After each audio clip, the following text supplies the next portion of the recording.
नमस्कार बच्चों, आज हम पढ़ेंगे कक्षा 5वीं का विषय हिंदी पाठ 9। ये आपके द्वितीय सत्र का है पाठ 9। फिर सब कुछ हरा भरा हो गया। पाठ के नाम से ही आपको पता चल रहा है कि यहाँ पर हरियाली के बारे में बात हो रही है। फिर सब कुछ हरा भरा हो गया। हरा भरा मतलब सारे पेड़ पौधे वापस निकल गए। ये क्या है? एक कहानी है। किसकी? मीते की और उसकी माँ बिंदु की। किसकी? मीते और बिलिकू। बिलिकू कौन थी? मीते की माँ थी। ये क्या है? एक कहानी है।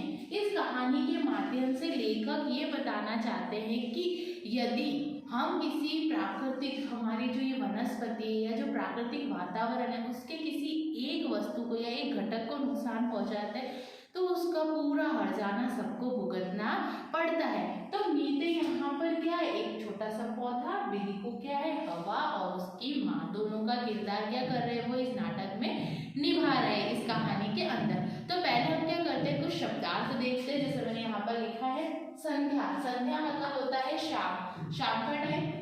मादक मतलब मोहक या लुभावना। जैसे आपको कोई चीज अच्छी लगती है तो आपको बहुत अच्छी लगती है ना वो चीज, आप मोहित हो जाते हैं कि नहीं मुझे वो चीज लेनी ही है। उत्साह मतलब अत्यधिक खुशी होना। प्रतिशोध, प्रतिशोध मतलब बदला लेना कि तूने ऐसा किया तो मैं भी तेरे साथ ऐसा ही करूंगा, हम ऐसे ही बोलते हैं। स्तंभ मतलब संवेदन शून्य, मतलब बिल्कुल एकदम ऐसे जैसे कुछ आप देखते हो ना, अगर आपको कोई मार देता है अचानक से तो आप एकदम ऐसे खड़े हो जाते हैं, तो आप तब आपको है ना कोई आपके शरीर में हलचल नहीं होती, तब उसको बोलते हैं स्तंभ। भयंकर मतलब भयानक। वीरान मतलब उजाड़। वनस्पति पेड़ पौधे। हरितमा मतलब होती है हरियाली। हरितमा को हम क्या बोलते हैं? हरियाली, चारों तरफ हरा भरा। धरती मतलब होती है पृथ्वी। तो इस कहानी के अंदर पढ़ने से पहले मैं आपको बता देती हूँ थोड़ा कि इस कहानी के अंदर क्या होता है कि मीते जो होती है, शाम का समय होता है, जब सूर्य अस्त हो जाता है तो आप देखते हो ना दिन भर बहुत शोरगुल होता है जंगल के अंदर, शहरों में, गाँव में। लेकिन जैसे ही सूर्य अस्त होता है तो शिकारी वापस आते हैं या कुछ शिकार करने रात को जाते हैं तो वो माहौल कैसा होता जाता है? शांत होता जाता है। तो वो हमको बहुत अच्छा लगता है। तो मीते को भी वो बहुत अच्छा लगा। मीते जो लड़की थी उसको बहुत अच्छा लगा। उसने गाना गाना शुरू किया तो सब उसके गाने पर क्या कर रहे थे? जोर जोर से चिल्ला रहे थे। उसको बहुत गुस्सा आया। वो अपनी माँ के पास गई कि सब मेरा मजाक उड़ा रहे। तो उसकी माँ को इतना गुस्सा आया कि उसकी माँ ने क्या किया? मैंने आपको क्या बताया कि यहाँ पर ये वनस्पति, हवा और पेड़ पौधे हैं। तो बिल्कू को इतना गुस्सा आया कि उसने क्या किया? आंधी ला दी, तूफान ला दिया और क्या किए? सारे पेड़ पौधों को नष्ट कर दिया। बहुत बारिश हुई, जमीन कहीं दिखी नहीं और बिल्कू कहाँ हो गई? आसमान में चली गई, तारों के पास। फिर जब बिल्कू का गुस्सा शांत हुआ तब वो वापस से क्या हुआ? धरती पर आई है ना उसकी माँ, और वहां पर उसने एक बीज डालकर वापस से हरियाली लेके आई। तो अब हम इसको क्या करते हैं? आगे पढ़ते हैं और विस्तार से। तो आइए अब हम पढ़ते हैं।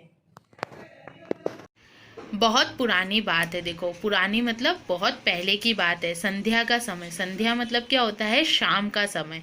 सूरज अपनी किरणें समेट चुका था। किरणें समेट चुकना मतलब सूर्य क्या हो गया था? अस्त हो गया था। आसमान में तारे दिखने लगे थे। आप देखते हो ना, जैसे सूर्य अस्त होता है तो क्या होता है? आसमान में हमको टिमटिमाते हुए तारे दिखने लगते हैं। जो लोग शिकार आदि के लिए इधर उधर गए थे वे या तो लौट रहे थे। अब देखो, शिकार करने आपने देखा है ना कि जंगलों में लोग शिकार करने जाते हैं तो रात्रि के टाइम पे सायंकाल वो क्या हो जाता है? वापस आते।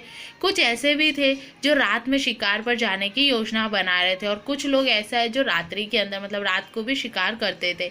कुछ लोग पकड़े हुए शिकार को भूनने और खाने में व्यस्त थे। अब जो लोगों ने शिकार किया, शिकार मतलब किसी जानवर को मारना, उसके मांस को क्या कर रहे थे? भूनना मतलब पका रहे थे और खा रहे थे। व्यस्त होना मतलब उसके अंदर खाने में व्यस्त रहना।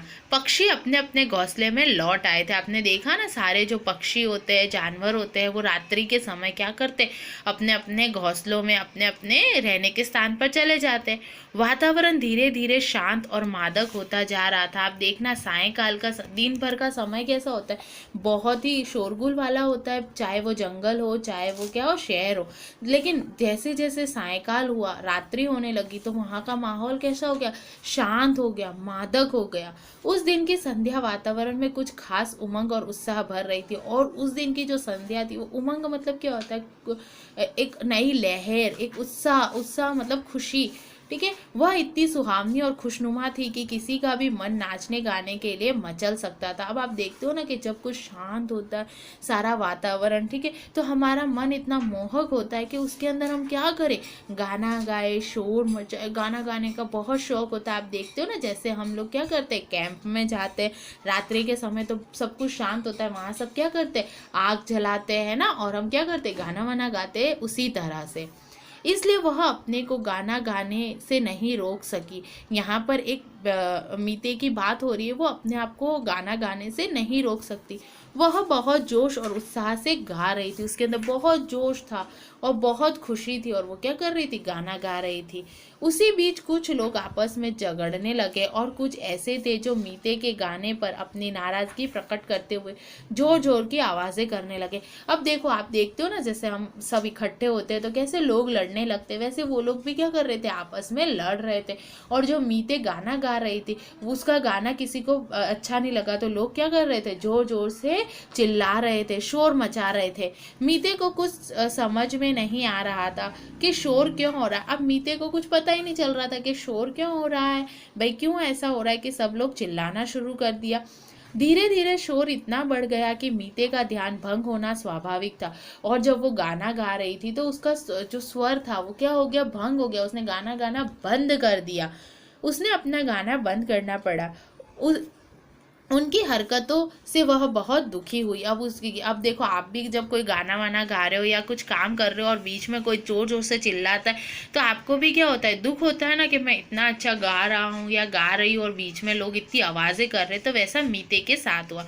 उसे इतना गुस्सा आया कि वह प्रतिशोध की आग में जल उठी। प्रतिशोध मतलब क्या होता है बेटा, बदला लेना। प्रतिशोध का मतलब क्या होता है, बदला लेना। तो उसके अंदर ना इसको इतना गुस्सा आया कि आज तो मैं इन लोगों को बता कर रहूँगी। जैसे आप लोगों का अपने मित्रों के साथ झगड़ा होता है तो आप भी बोलते हैं मैं तेरे को देख लूंगा, है ना, ऐसा बोलते हैं ना कि अब मुझे तुझसे बात नहीं करनी, जा। वैसे ही उन लोगों को सबक सिखाने के लिए उसने अपनी माँ के पास जाने का निश्चय किया। फिर उसने क्या किया, अपनी माँ के पास जाने का निश्चय किया। तो आपको यहाँ दिखाई दे रहा है क्या है, ये पूरी बंजर भूमि। अब ये क्यों हो गई वो हम देखते हैं।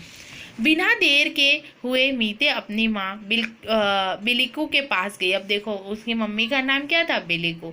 उसने देखा मीते का चेहरा उतरा हुआ। जैसे आप भी रोते हो, झगड़ा होता है, घर जाते हो तो आपका मुंह भी उतरा हुआ होता है, आप रोते हो तो आपकी आंखें लाल हो जाती।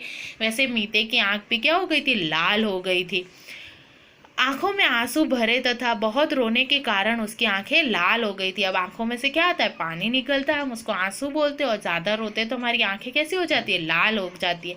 उसकी यह दशा देख कर उसकी माँ बिलिकू कुछ देर तक स्तंभ रह गई। स्तंभ रहना मतलब आश्चर्यचकित होना।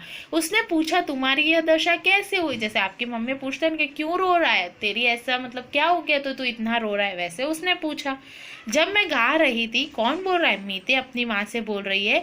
जब मैं गा रही थी वे लोग बहुत हल्ला कर रहे थे। मीत ने कहा कि जब मैं गा रही थी तो सब बहुत हल्ला कर रहे थे, इसलिए मुझे नहीं पसंद आया। क्यों, क्या तुम्हारा गाना उन्हें पसंद नहीं आया। उसकी माँ बोलती है कि क्यों, उसका गाना आपको तुमको पसंद नहीं आया था। मालूम नहीं, मीते बोलती है मुझे नहीं मालूम कि माँ वो मेरे पे क्यों चिल्ला रहे थे। क्या वे लोग तुम्हें चिढ़ा रहे थे, क्या उन्होंने तुमको चिढ़ाया। मीते कुछ नहीं बोल पा रही थी। क्यों नहीं बोल पा रही थी, क्योंकि वो बहुत रो रही थी, बस रोए जा रही थी, रोए जा रही थी।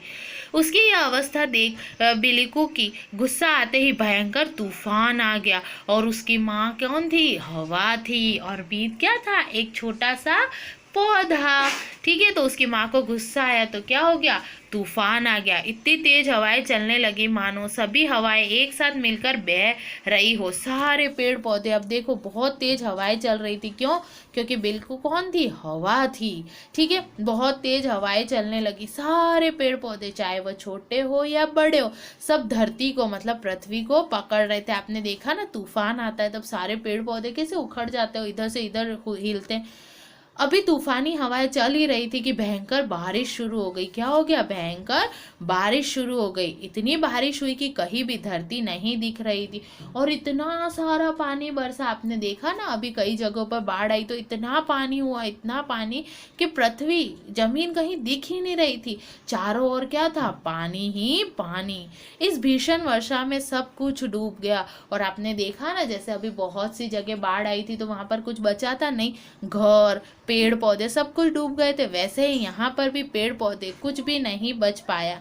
जब सब कुछ बर्बाद हो गया तब बिल्कू आकाश में रहने चली गई। क्यों? क्योंकि बिल्कू क्या थी? एक हवा थी। तो वो अपनी जो पुत्री मीतू थी उसके अपमान के कारण उसने बदला लेने के लिए क्या किया? हवाएं चलाई, बारिश की, और वो कहाँ चली गई? फिर आकाश में रहने चली गई। इसीलिए यहाँ पर आपको दिखाई दे रहा है, ये इस वजह से ये बंजर भूमि का चित्र दिया है कि लोगों ने उसकी बेटी के मजाक उड़ाया तो हवा ने। तो आपको अब इससे हमको क्या पता चलता है कि हमको हमारी हरियाली के लिए हमेशा प्रयत्न करना चाहिए और हमको हमारा जो प्राकृतिक विरासत है जो हमको मिली है, पेड़ पौधे, उनको काटना नहीं चाहिए। बहुत दिनों तक धरती पर कुछ नहीं था, वो यूं ही खाली पड़ी थी। देखा आपने, मैंने आपको बताया था ना, बंजर भूमि। क्यों? क्योंकि बिल्कू तो चली गई थी कहाँ पर? आकाश में रहने। धीरे धीरे बिल्कू का गुस्सा शांत होने लगा। फिर उसने सोचा कि यदि मैं धरती पर कुछ करना चाहिए। अब धरती ऐसे बंजर तो नहीं रह सकती। क्यों? क्योंकि इंसान उससे मरने लगेंगे, अन्यथा यह धरती यूं ही वीरान पड़ी रहेगी, ऐसे ही बंजर होती रहेगी। इसी बात को ध्यान में रखकर उसने एक बीज आकाश से गिराया। और क्या किया? बिल्कू ने हवा के साथ एक बीज को आकाश से गिराया। आप देखते हो ना, जब हवा चलती है तो कुछ बीज ऐसे होते हैं जो हवा के साथ एक स्थान से दूसरे स्थान पर जाते हैं। उसने तरह तरह के पेड़ उगाए और उसी बीज से अलग अलग पेड़ उगे। बाद में एक पेड़ से अनेक पेड़ होते होते वह धरती जंगल में बदल गई। जो वीरान भूमि थी वह पेड़ पौधे और वनस्पतियों की हरी तमा मतलब हरियाली ने धरती के आंचल को फिर से हरा भरा कर दिया। तो आपको समझ में आया? देखो यहाँ पर बिल्कू ने क्या किया? एक बीज डाला तो उससे पूरा पेड़ क्या हो गया? उग गया। फिर इससे दूसरे पेड़ उगे। उससे पहले वो कैसी थी? वीरान थी। क्यों? क्योंकि मानव क्या करते हैं, और जो प्रकृति होती है उसको नुकसान पहुंचाते हैं या नहीं पहुंचाते। तो यह एक संदेश देता है, यह पाठ हमको यह संदेश देता है कि हमको क्या करना चाहिए, हमारे देश के लिए, हमारी हरियाली को बचाने के लिए कदम उठाने चाहिए। अभी हमने देखा इस कहानी के अंदर कि कैसे एक माँ अपने बच्चे के रोने पर तूफान, आंधी, बारिश सब कुछ ला सकते हैं। वैसे ही हमारी माँ भी, यदि हमको किसी ने कुछ कहा हो तो उनसे लड़ने जाते या नहीं जाते, अगर हमारी गलती नहीं होती है तो इस पाठ से हमको क्या शिक्षा मिलती है कि यहाँ पर ये जो कहानी है उससे लेखक यह संदेश देना चाहता है कि हमें भी क्या करना चाहिए, जो ये हमारा प्राकृतिक वातावरण है उसको नुकसान नहीं पहुंचाना चाहिए। जो पेड़ पौधे उनकी सुरक्षा करनी चाहिए। यदि हम पेड़ पौधे की सुरक्षा नहीं करेंगे तो जैसा इस बिल्कू ने किया वैसे ही वातावरण की सारी चीजें हमारे पर क्या करेगी? असर करेगी या नहीं करेगी। हमने कहानी में देखा था, हमको दो चित्र दिए थे जहां पर एक तो क्या हो गया, उजड़ी हुई जमीन थी, वीरान सी जमीन थी, सब जगह सूखा सूखा था। क्यों? क्योंकि ये बिल्कु कहाँ चली गई थी? हवा और सब आसमान में। अगर हवा नहीं होगी तो पेड़ पौधे सांस नहीं ले सकेंगे, हम ले सकेंगे नहीं, तो हम भी जीवित नहीं रह सकेंगे। और ये क्या है, फिर बिल्कु का जब गुस्सा शांत हुआ तो उसने एक बीज डाला। आपको पता है ना कि हवा के साथ कुछ बीज ऐसे होते हैं जो एक जगह से उड़कर दूसरे जगह आते हैं। तो वैसे ही बिल्कु ने क्या किया, गुस्सा शांत होने पर सोचा कि अगर मैं धरती पर नहीं जाऊंगी तो क्या होगा, ये पूरी धरती वीरान की वीरान रहेगी, यहाँ पर कुछ भी नहीं बचेगा, ना पेड़ पौधे, जीव जंतु, कुछ नहीं। तो उसने एक बीज आसमान से गिराया था, हमने देखा था। उस एक बीज से हमने दूसरे चित्र में देखा था कि एक पौधा था, उस पौधे ने बहुत सारे बीज गिरा और पूरी जगह क्या हो गया, धरती में हरियाली ही हरियाली। इसलिए इस पाठ का नाम रखा था फिर से सब कुछ हरा भरा। तो हमको भी ये चीज ध्यान में रखनी चाहिए कि हमको भी क्या करना चाहिए, पेड़ पौधों को काटना नहीं चाहिए और चारों तरफ हरियाली फैलानी चाहिए। आपको समझ में आया? इसको अपनी कॉपी में लिखिए। धन्यवाद।